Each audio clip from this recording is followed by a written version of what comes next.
Buenos días. Buenos días de nuevo a todos y todas. Conectémonos.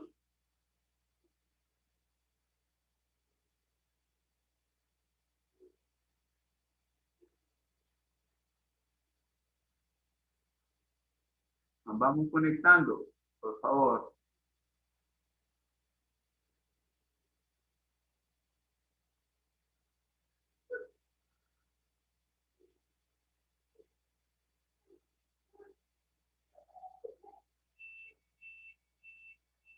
Buenas, de nuevo. Buenos días. Bien.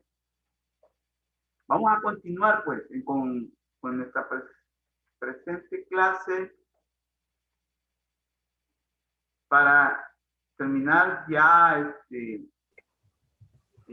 despejando todas las dudas, ¿verdad? Todas las consideraciones y que quede claro pues qué es lo que significó la acumulación originaria de capital en El Salvador. En El Salvador.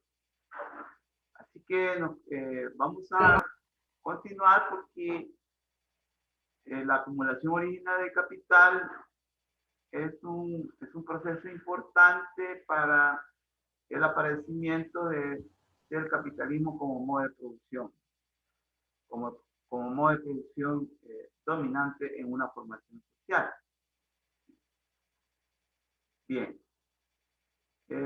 Vamos a volver a leer esta idea porque tiene continuidad en la siguiente diapositiva. Marcela Carranza, ¿podría volverla a leer, por favor? Marcela Carranza. Sí, licenciada.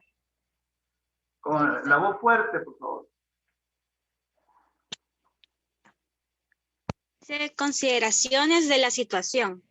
La acumulación origina del capital, como ya se ha destacado a diferencia del caso europeo, no se dio como el resultado de lucha entre el antiguo régimen feudal y las nacientes fuerzas sociales, políticas, económicas e ideológicas de la burguesía, como clase revolucionaria, como sucedió en Europa en los siglos XVII, XVIII y XIX, y que van a fomentar y consolidar el modo de producción capitalista a nivel mundial, sino que Lea. Uno, en efecto, hay un primer elemento del proceso salvadoreño que ha llamado la atención de los investigadores, su velocidad drástica y amplitud, en comparación con el velocidad, drasticidad y amplitud. Sí, en comparación con el resto de formaciones sociales centroamericanas. Rafael Mengíbar, en acumulación y desarrollo del capitalismo en El Salvador. Ese es el documento. Y que pueden ser consideradas las características que asumió el proceso concentrante. Gracias por leernos esta diapositiva.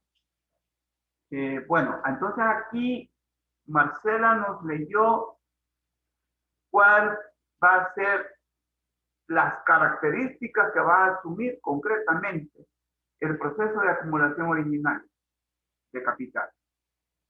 Se habla de la velocidad, drasticidad y amplitud. ¿Qué vamos a entender entonces por esas características? ¿Sí? Entonces, con esto de la velocidad, ¿sí? Con esto de la velocidad, debemos de considerar dos aspectos fundamentales para decir que el proceso de acumulación originaria de capital en El Salvador fue un proceso veloz, rápido. ¿Sí? También le podemos decir que fue una rapidez. Y el primer aspecto que hay que considerar es que en un periodo de aproximadamente 32 años, si se toma como punto de partida el año de 1864, que lo mencionamos como en 2 o 3 diapositivas atrás, en que se inicia el ataque contra las tierras comunales a través de la ley de extinción de comunidades. Se produce el total desaparecimiento de comunidades y ejidos y las pocas tierras de manos muertas y baldías. En otras palabras, en un corto periodo se produce la total separación de los productores directos de sus medios de producción en la meseta central y la casi total en las otras 2 zonas geográficas, occidental y oriental. O sea, prácticamente todo el país, en todo el país.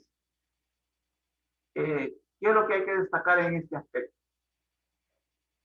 Que con las leyes que se promulgaron, se extinguieron, se declararon ilegales las comunidades indígenas, ojo, y también sus tierras comunales. Ojo con eso. El ejido, ¿qué era un ejido? El ejido era una propiedad territorial que estaba encargada por las alcaldías. Las alcaldías las administraban y eran ejidos, o sea, eran tierras que la alcaldía era el propietario o la propietaria. No tenía digamos, no eran dueños privados. Y las manos muertas o baldías, que también tierras que no se utilizaban o que estaban subutilizadas. Todo eso desapareció, ¿sí?, en un abrir y cerrar de ojos. Entonces, significó la separación de los productores directos de sus medios de producción. O sea, los indígenas vivían allí donde ellos trabajaban. ¿Sí? Donde trabajaban la tierra, también ahí también ellos vivían. Por eso es que hablamos de la separación total. Total. O sea que cuando hablamos de esa separación, ahí va involucrado la vida. La vida que ellos tenían con sus familias, ¿sí? El arraigo total que ellos tenían. Eso fue terrible. Fue un proceso terrible. Entonces, en eso estriba la velocidad, que fue en un proceso de 32 años. A diferencia del caso europeo, 300 años. A comparación de 32 años, es prácticamente un instante. O sea, podemos decir que en un instante aquí se dio el proceso de acumulación originaria de capital con respecto a Europa. Esta es la velocidad. Y hemos hablado de este aspecto. ¿Sí? O sea, la forma en que cómo estaba organizada la propiedad de las tierras comunales fue tal que en un abrir y cerrar de ojos se pudo transformar las propiedades comunales de los indígenas en propiedad privada. Imagínense. Por eso es que se habla también de esa velocidad. El otro aspecto, y que es BEBA, la rapidez estaría determinada fundamentalmente por los factores físicos y demográficos. ¿Qué quiere decir eso de los factores físicos y demográficos? Bueno, El Salvador desde siempre ha sido un reducido territorio. Siempre hemos tenido poco territorio. Y su casi total utilización desde la época colonial. O sea, el territorio salvadoreño ha sido altamente intervenido desde la colonia. ¿Sí? Ojo con eso. La alta tasa de densidad también demográfica. Siempre ha habido concentración de población grande. Siempre ha habido una población grande en todos los espacios. Entonces, eso contribuyó también. Eso contribuyó a que esa rapidez se diera. de esa transformación. Otro aspecto que hay que tomar en cuenta es el predominio del mestizo, o sea, que el mestizo sobre el indígena. El mestizo es una etnia propia del colonialismo. Antes de la llegada de los españoles no había mestizos en El Salvador. Durante el desarrollo del colonialismo en El Salvador, que fue de 300 años, surge ese grupo humano que se llama mestizos. ¿Quiénes son los mestizos? Es la mezcla, es el resultado de la mezcla del español con el indígena. ¿Qué es lo que sale? Un híbrido que se llama mestizo. Los pueblos centroamericanos y más el salvadoreño es un pueblo mestizo. Si no veamos los unos a los otros, yo aquí los veo a ustedes, no nos parecemos. A diferencia de otras sociedades, la gente se parece, por ejemplo, los anglosajones, todos rubios. Nosotros no, colochos, pelo liso, etcétera, etcétera. Somos morenos, otros son bien claritos, hasta blancos también. Chatos, narizones, etcétera, bajitos, altos. No, somos mestizos, somos un pueblo mestizo. Entonces, el mestizo va a ser pues una etnia, va a ser un grupo humano que surge de la colonia. En la colonia, esos 300 años que duró la colonia, bastaron para que en El Salvador el indígena disminuyera, para que la etnia dominante fuera el mestizo, lo que llevaría a la pérdida de la importancia a las formas comunales de tenencia de la tierra. Y el mestizo, como es producto de la colonia, va a tener otra mentalidad. Va a tener otra mentalidad, no va a tener la mentalidad indígena o prehispánica. Por ejemplo, valores. Y aquí nos metemos con los valores.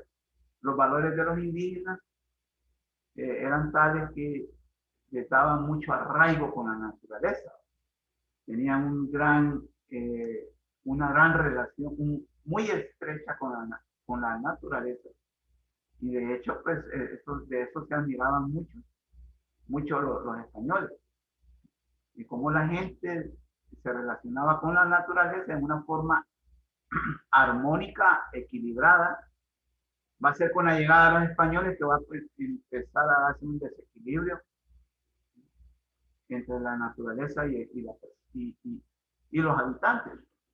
Entonces, los indígenas tenían una visión del mundo distinta, cuyos valores eran, por ejemplo, la solidaridad, la gratuidad, el reconocimiento al otro, muy estrecha, eran muy solidarios entre ellos, la igualdad era como un valor supremo para ellos. En cambio, con el mestizo va a surgir de todos los males, de todos los defectos que la colonia va a imponer. Por ejemplo, el defecto el vicio, por ejemplo. El vicio. Ya con el mestizo vamos a ver que son personas que muy viciosas, vagos, ¿sí? Etcétera, van a tener una mentalidad, digamos, extractiva, muy prestos al engaño, van a ver dónde pueden sacar provecho, ¿sí? O sea que ya van a ser personas con defectos propios de la colonia, van a ser violentos incluso también, porque la colonia, por ese despojo que hubo, se va a dar mediante la violencia. La violencia se va a internalizar. No es que seamos violentos por naturaleza, no es cierto. Y aquí en esta clase quiero enfatizar que no es cierto. Allá afuera, en esta sociedad en la que nosotros nos movemos, hay muchos planteamientos que dicen que somos violentos por naturaleza. Y por ahí es que esta sociedad es violenta. Eso no es cierto. Distinto es que nos han educado en violencia y para la violencia. Eso es muy distinto. Pero nos han educado. Y eso lo vamos a ver en la familia, en la escuela, en la calle. Hoy en día, tú puedes salir a la calle y vas a encontrar violencia a la vuelta del esquina. Pero es porque nos han inculcado desde la educación, desde la economía, incluso desde la religión. Entonces, no somos violentos por naturaleza, sino que nos han educado con violencia y en violencia. Por eso es que en esta sociedad necesitamos una profunda reforma educativa. Estoy hablando del mestizo. El indígena no era así. Ojo con eso. Si hay alguna pregunta con respecto a esto, hágalo. Entonces, estamos hablando de por qué también se habla de la rapidez del proceso de acumulación originaria de capital. Pero también fue drástico. Y aquí lo que estábamos hablando de la violencia. Vamos a ver, Sandra Flores, ¿podrías leernos esta diapositiva, por favor? Sandra, ¿estás ahí? Pregunto, ¿estás ahí? Porque Sí, muchos no están. Adelante, por favor. Vas a hablar de la drasticidad. drasticidad. Está vinculado a los factores antes mencionados y que marcaron el periodo corto en el que se realizó el proceso. Un territorio pequeño y una alta densidad demográfica, lo que provocó una concentración de población expulsada, despojada en sus medios de subsistencia, con hambre y sin espacio en donde refugiarse, lo que le configuró la necesidad a las clases y élites dominantes del control social hacia la población pobre y empobrecida con las necesidades apremiantes. Como respuesta se va a utilizar la violencia al promulgarse con las necesidades A promulgarse leyes en contra de la vagancia y el vicio. y el vicio de la fundación de la policía montada y rural y lugares de reclusión que se encargaron de controlar y detener cualquier intento de desorden que proviniera de la población expulsada de las tierras comunales e indígenas. Gracias. Fíjense bien que este aspecto, bueno, característico, tiene mucho que ver con lo que hemos estado hablando. Un territorio tan pequeño como El Salvador constituye El Salvador y una alta densidad. Y eso es natural, donde hay demasiada población y en un territorio pequeño tiende a haber desorden. Tiende a haber desorden.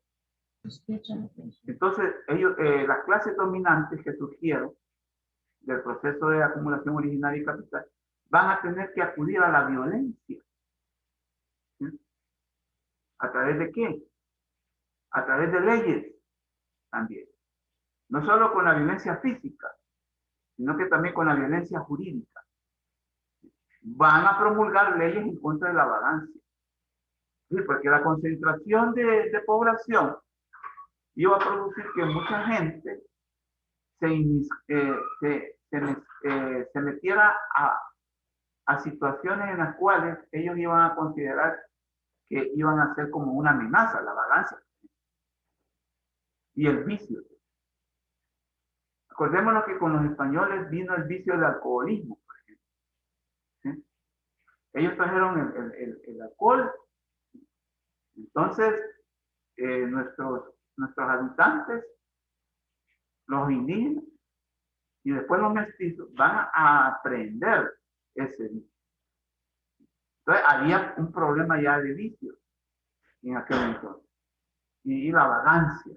Entonces se va a tener que acudir a las leyes y también a los cuerpos ya, incipientes de seguridad de aquel entonces. Por eso es que se habla de la policía montada rural, porque estaba a controlar física y territorialmente a la población. Y a los que anden causando desorden, los van a recluir en lugares destinados a ellos. ¿Sí? Entonces, esa es la drasticidad, cómo se va a dar. Terrible también. Porque las consecuencias van a ser más exclusión, más desigualdad, más marginación. Entonces, parece que la violencia que aún persiste hoy en nuestros días tiene precisamente su origen a partir de esta situación. Por favor, entiendan. Entendamos esta situación en una forma bastante amplia y clara. ¿Sí? Entonces, en eso estriba la drasticidad. Bien. Pero también está la amplitud como tercera característica del proceso de acumulación originaria de capital. Vamos a ver, Marcos López está con nosotros. ¿Me podrías leer esta diapositiva? Por favor. Marcos. No está con nosotros. Bueno, vamos a ver. Edwin, ¿nos podrías leer esta diapositiva? Sí. Amplitud, como proceso histórico-social de transformación de la estructura productiva y como consecuencia lógica, surgirá la propiedad privada de la tierra en pocas manos y el latifundio. Este como expresión de la gran propiedad de la tierra y su sujeto social, la oligarquía terrateniente, acentuándose la injusticia social para el acceso de la tierra. Gracias. Precisamente esto va a ser lo que va a causar o que va a tener como consecuencia, eso es lo que se hace llamar como la injusticia social. Ahí surge la injusticia social en este país, o en nuestra sociedad, o en nuestra formación social. Hablar de injusticia social en nuestro país es hablar, pues, de esta característica que va a asumir el proceso de acumulación originaria de capital. La propiedad privada. La propiedad privada es la consecuencia de haber transformado a través de las leyes la propiedad comunal, la propiedad indígena que encontraron los españoles. Ya para estos ratos, ya va a ser la propiedad privada de la tierra en pocas manos. Ojo, en pocas manos. Y el latifundio. ¿Sí? El latifundio como la gran propiedad. Eso quiere decir, el latifundio es la gran propiedad. Latifundio. Distinto es el minifundio, que es la pequeña propiedad. En cambio, aquí es la gran propiedad. Y por eso es que se habla de la amplitud. Porque no van a surgir pequeñas propiedades privadas, sino que grandes propiedades privadas. Que ahí estriba el sentido de amplitud. ¿Sí? Y la oligarquía terrateniente como la expresión de clase de esa propiedad, acentuándose la injusticia social, porque ya no va a haber acceso a la tierra por parte de la mayoría de la población, llámese indígena, llámese mestizos, etcétera, porque va a prevalecer una forma de propiedad amplia. Y esto va a ir marcando en el imaginario colectivo, esto va a ir marcando en la visión de mundo de la población. Y por eso que Roque Dalton, el poeta Roque Dalton, hizo un poema que se llama El poema de amor. Pero es un poema de amor que hay que entenderlo porque le llamó así poema de amor. Ahí Roque, en ese poema, él Él define todas las marcas antropológicas y sociológicas que caracterizan al salvadoreño y a la salvadoreña. Entonces, yo esta mañana quería compartirles ese poema de amor de Roque Dalton, pero a través de una musicalización que hace también un grupo folclórico nacional de ese poema. Espero que al escuchar este poema musicalizado, ustedes vayan encontrando de mayor sentido a las ideas que hemos estado nosotros planteando en esta clase. Así que vamos a escuchar y vamos a ver cuáles son las características de los salvadoreños y de las salvadoreñas que nos hacen tener características propias y que en todo el mundo nos marcan. Así que vamos a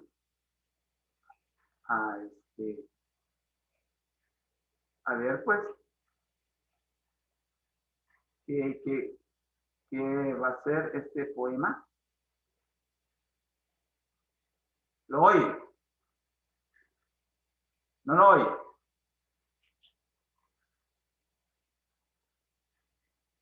Por favor, dígame a alguien si lo oye. No, licenciado, no se No, escucha. No se escucha. Ok. Ya lo voy a poner de nuevo.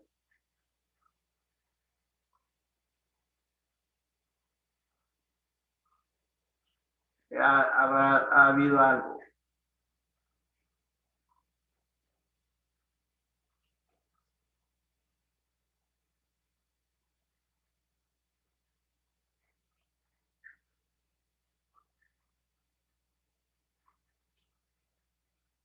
Es un poema muy sugestivo, o sea, que nos llama a la reflexión de cómo ha sido el problema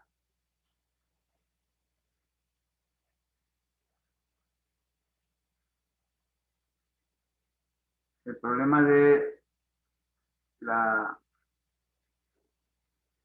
injusticia social en el país. Entonces, voy a volver a programarlo, permítanme, ¿verdad? Entonces,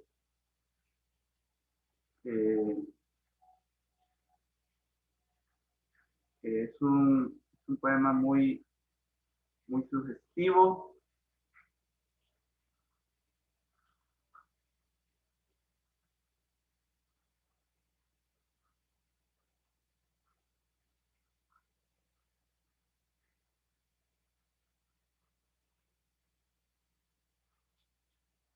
No sé qué pudo.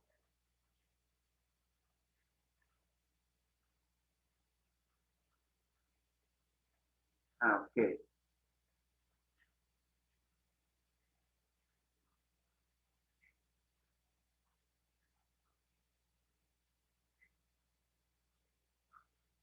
Ven el link. Ahorita. ¿Lo ven? Sí, el link, sí, licenciado. El link va.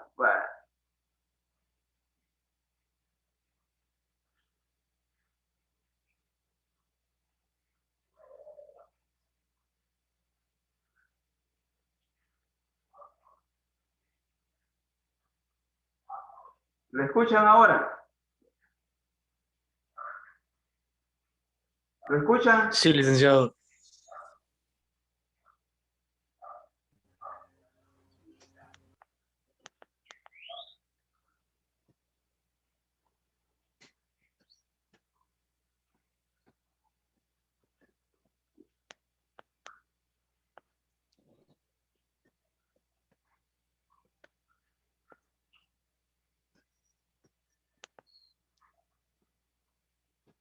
¿Lo escuchan ahora?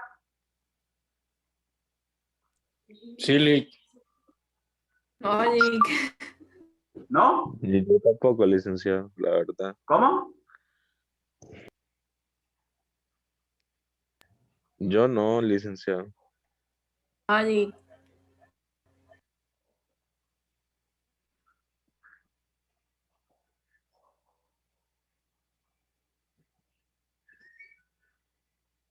Hoy sí. No, Lick. Ok. Yo tampoco.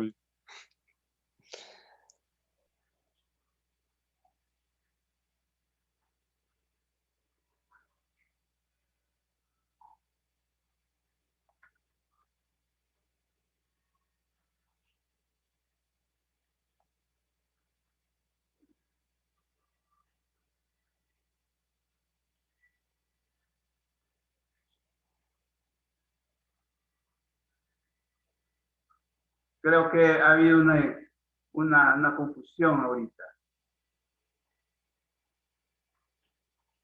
No oyen nada.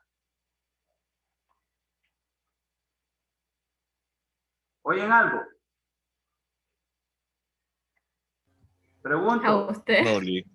Es ¿No? que dejo de compartir pantalla, licenciado, ahorita.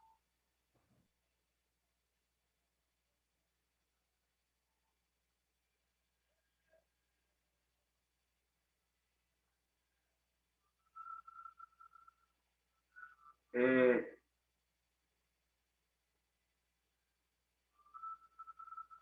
bueno, no se pudo compartir, pero lo que les quiero decir de que ustedes ya han escuchado ese poema. ¿Ya lo han escuchado? ¿No? Por casualidad.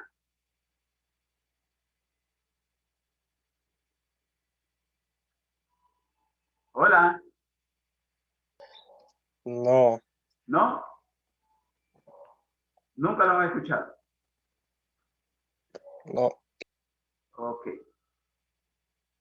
Entonces, allí Roque Dalton, que es el poeta, eh,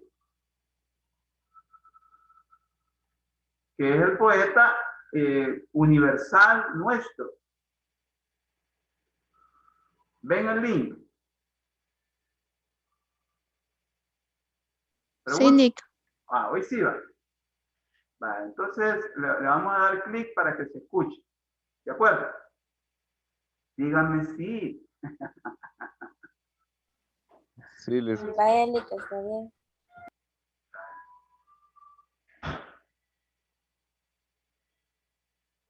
Pues sí, va, se ve que se va, atención.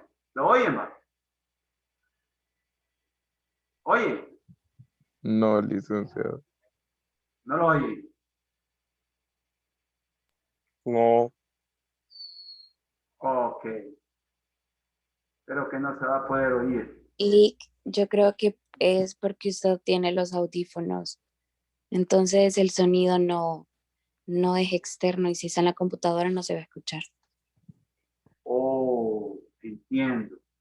Tiene que ser entonces con parlantes. Eso es lo que usted me quiere Podría decir. ser, o si se quita tal vez los Pero audífonos, se quítese los escucha mejor. audífonos, Lick.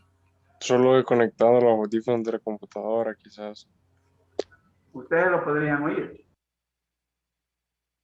Pruebe solo para ver, pero no sé. Bueno, vamos a ver.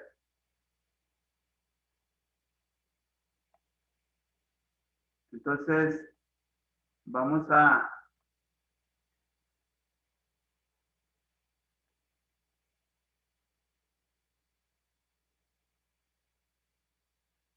Ven el link.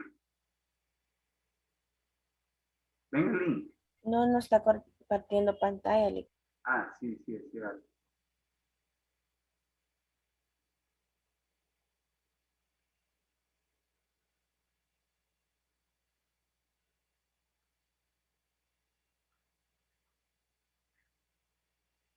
Bueno, parece que no pudimos.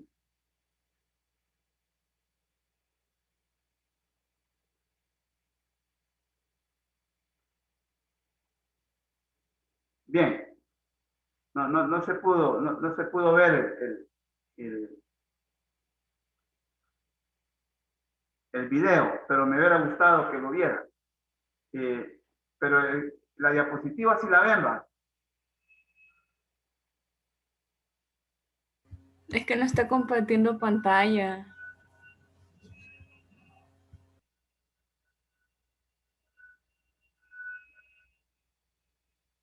Sí, es cierto. Vale, hoy sí va. ¿Ven la diapositiva? Ahora sí. Vale, este es el cuestionario número 8, ¿va? ¿Verdad? Sí, Sí, el 8, licenciado. Y aquí le hemos puesto el número 7 y es el número 8. Bien, ahí están las preguntas pertinentes de la clase de ahora. Así que, por favor, resuélvanlo y me lo envían a la herramienta. Trate de enviarlo a la herramienta, por favor. Entonces, quedaríamos hasta aquí, pues, y la otra semana ustedes están de vacaciones. De hecho, hay una etiqueta ahí que hace mención a eso. No sé, faltan como 4 minutos para retirarnos. Si hay alguna pregunta, hágala con respecto a lo que hemos estado reflexionando. Licenciado, una pregunta. Adelante. ¿Qué tan grande aquí que sea el mapa de flujos? ¿Qué tan grande? Ajá. Bueno, eso depende cómo usted en su creatividad, usted le dé operatividad a las ideas, compañero. Porque si usted tiene capacidad de síntesis, puede ser un mapa conceptual pequeño. Pienso, no. Pero acuérdese que son de 2 clases. Ujú. Yo no sé cuál es la que ha seleccionado usted. ¿Cuál clase es la que ha seleccionado? Ya que vimos la semana pasada. El capitalismo en El Salvador, ¿va? Ujú. Sí, ahí puede salirle un mapa conceptual, incluso puede incluir esta clase. Esta clase la puede incluir y le puede salir un mapa conceptual amplio. O sea, no le, de que sea un mapa conceptual grande, eso en realidad no depende de que yo se lo diga, sino que como usted, en su creatividad e imaginación, en cuanto al flujo de las ideas, usted pueda construirlo. Otra cosa, ¿el trabajo lo va a mandar solo uno o tienen que ser todos? No, así como hicieron con el ensayo, Ah, ¿verdad? Que fue uno de ustedes el que lo envió, ¿verdad? sí. Para que no me vaya a enchibular con tanta cosa ahí, ¿verdad? Con tanto mapa. Entonces, así debería de ser, así pienso yo que pueden ustedes hacer el mapa conceptual. Se necesita creatividad. Eso sí, hay como aspectos a tomar en cuenta, que hay en verdad un flujo de ideas. Ujú. Que no hay un flujo, digamos, disparatado también, ¿va? Tiene su lógica. También si usted utiliza el mapa conceptual de secuencias. Bueno, ¿hay otra pregunta? ¿Alguna otra pregunta? No, creo que solo eso. Muchas Bueno, gracias. bueno, otro compañero o compañera. ¿No la hay? Bueno, entonces Todo vamos. claro, Lick. Bueno, de acuerdo. Entonces, por favor, descansen, no pierdan el tiempo también, ¿verdad? Recuerden que estamos en pandemia, estamos viviendo un tiempo de pandemia y hay que tomar en cuenta toda la prevención, ¿verdad? Porque si nos cuidamos nosotros, vamos a poder cuidar a los demás, ¿sí? Cuidemos para cuidarnos. Esa es la consigna. Así que hasta aquí llegamos y que descansen, ¿verdad? Y en todo caso, pues, Nos podemos comunicar vía foro. Si usted tiene alguna duda, yo siempre voy a abrir el campus y el aula virtual. Así que si tiene alguna duda, me la puede hacer llegar. ¿De acuerdo? Hasta aquí llegamos. Adiós. Muchas gracias, licenciado. Bueno, adiós. Gracias, licenciado. Buen Felicitaciones. día, Gracias, Jake. Bueno, gracias. Descansen.